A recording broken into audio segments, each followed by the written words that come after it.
ઝાલોદ તાલુકાના 14 ગામોમાંથી પસાર થતા દિલ્હી મુંબઈ કોરિડોર હાઈવેની કામગીરી ચાલી રહી છે।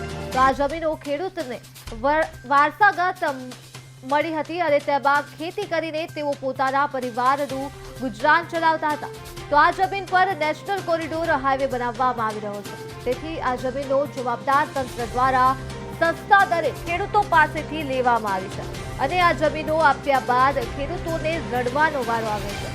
જગતના તાત એવા ગરીબ ખેડૂતોને જમીનની સાથે સાથે ખેડૂતોને જે મૂળભૂત સુવિધાઓ હતી તે છીનવાઈ જતા જ હાલ છેલ્લા 3 વર્ષથી ગરીબ ખેડૂતોને ખૂબ મુશ્કેલીઓનો સામનો કરવો પડી રહ્યો છે।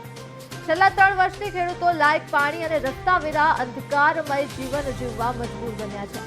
તેમણે અણઘડ માટી પુરાણ કરવાના કારણે હાઈવે ઉપર વરસાદી પાણીના નિકાલની વ્યવસ્થા કરવામાં ન આવતા વરસાદી પાણી ખેડૂતોના ખેતરોમાં ભરાઈ જતા જ ખેતીના પાક નિષ્ફળ જતા ખેડૂતોને પોતાના પરિવારનું ગુજરાન ચલાવવું ખૂબ અઘરું બન્યું છે।